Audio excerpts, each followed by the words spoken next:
This is a village of 60 individuals who inhabit 9 chung. Grass turns to dead vegetation when it snows. There is nothing to eat anymore. The Arctic is a place of extremes, killingly cold, perpetually dark, and savage isolation. Yet for centuries its native tribes have challenged nature, living in circumstances that would seem impossible to inhabit. Spread out over Alaska, Canada, Greenland, Scandinavia, and Russia, the circumpolar peoples have come up with amazing traditions, hunting in complete darkness, constructing houses out of ice. Their existence is amazing. But some tribes are better than others. Yupic. What if the world you lived in was not composed of land and sea but of spirits?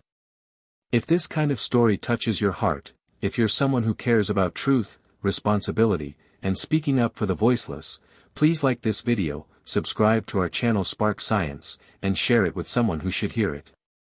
Let's get started. For the Yupic people, this is not a dream, it's reality. They believe that all things in the world have souls, from great mountains to small fish. Their shamans, strong spiritual leaders, can cure the ill, speak with unseen powers, and even cause misfortune to those who disturb the balance.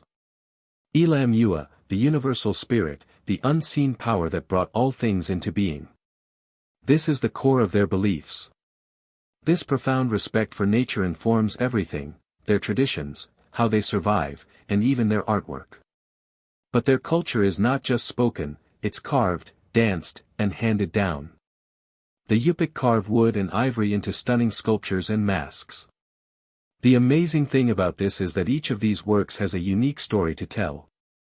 With them, their hypnotic dances at potlatch ceremonies are also a gesture to respect the past and communicate with the spirits. And today, it takes more than luck to survive in the Arctic, it takes skill, expertise, and amazing toughness.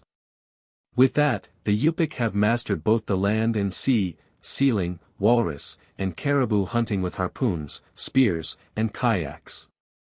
To survive ferocious winters they constructed kashim, subterranean communal dwellings, and aina, cozy refuges lined with animal hides. And where the Yupic seek wisdom in the spirits of land and sea, there's another tribe reading the script of ice and snow, Nenets.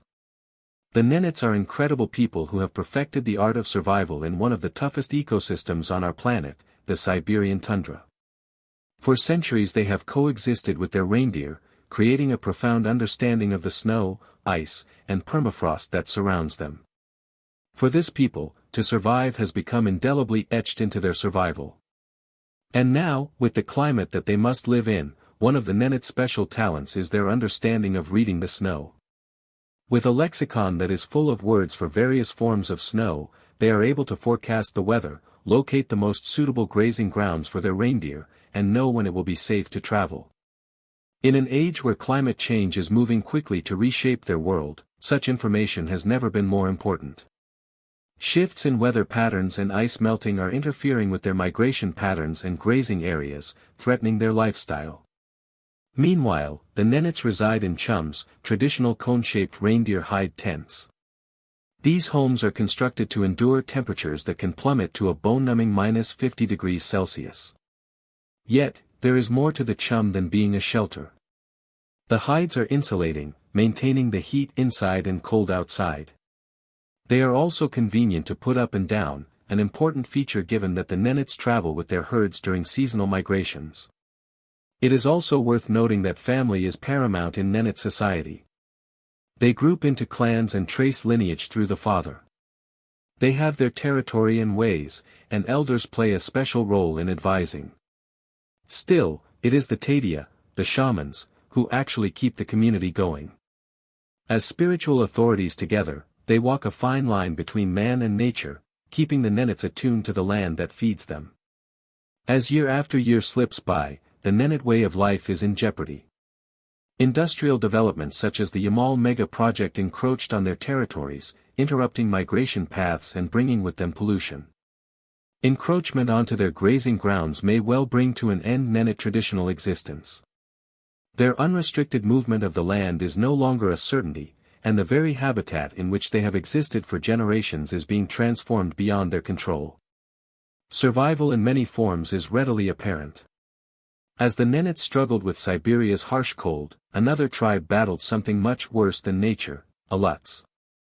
The word Aleut emerged in the 18th century, created by Russian fur traders to refer to two different groups, the Onangaks of the Aleutian Islands and the Shugak of Koryak Island. Though they had similar surroundings, their cultures and languages varied. But with the Russian colonizers' arrival in 1741, things took a turn for the Aleut people. What began as commerce eventually became something much more devastating. Commerce as promise soon turned into exploitation. Profit-seeking fur traders overhunted sea otter and seals, decimating the very environment the Aleut depended upon. Disease swept through like wildfire, and war came in the wake of colonization. The result was that the Aleut people were practically gone.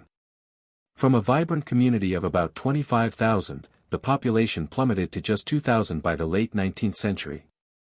The question is, how could an entire culture withstand such a devastating blow? The Aleut language, Unam Tunu, once spoken by thousands, now faces near extinction with only 109 fluent speakers remaining. The loss of their language is a clear result of centuries of cultural disruption, a wound to their identity that's felt today. But in the midst of such challenge, the Aleut are resisting. Attempts to restore their language and their practices are being made, with an emphasis on transmitting it to the next generation. So what practices are these? Well, the Aleut people always had a deep relationship with nature. Imbued with animism and shamanism, they perceived the spirits in the sea, in the wind, in the land. But when Russian Orthodox missionaries came, that mystical faith collided with a fresh religion. Christianity permeated the Aleut society, and though many converted, their traditional ways did not vanish, instead, they blended with the new. For many years, Aleut men were skilled hunters. They ventured into the wild seas in bidarkas, their skin-covered kayaks, to catch marine mammals such as seals, sea otter, whales, and walruses. Aleut women, on the other hand, harvested fish, birds, shellfish, and wild vegetables such as berries to feed their population. This mode of existence wasn't merely utilitarian, it was the pulse of their society. The communal struggle united them, creating bonds through their dependency on the land and ocean.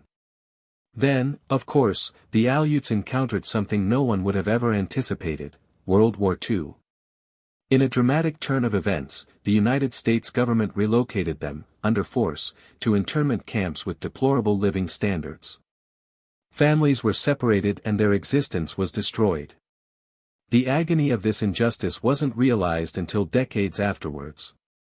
It wasn't until 1988, when the Aleut Restitution Act was signed into law, providing compensation, but could it ever erase the scars left behind?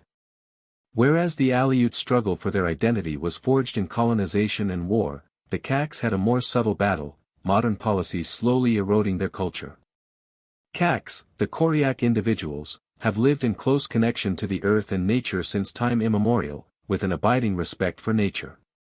Leadership in their culture isn't a matter of titles, but rather a matter of deciding things together. Families move as one unit, making decisions which symbolize the strength and togetherness of the family. But there's one individual whose influence extends beyond the family, the shaman. Through drumming and ritual, shamans tap into the spiritual realm, leading the people with time-tested wisdom. For the Koryak, nature is not merely something they make use of, it is a sacred place. In that group, something that this tribe keeps very close to heart is an animal. For centuries, the Koryak have survived dependent upon reindeer.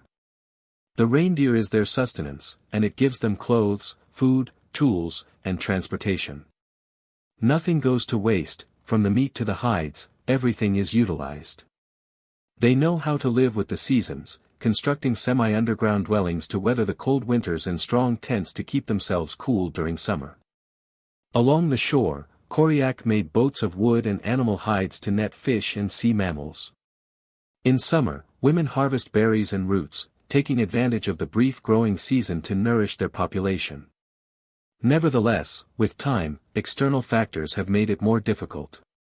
Soviet efforts to alter their lifestyle gradually erased the Koryak language and culture. The Koryak language, which was once the core of their identity, began vanishing as Russians dominated. In 2007, Koryak Autonomous Okrug was joined with Kamchatka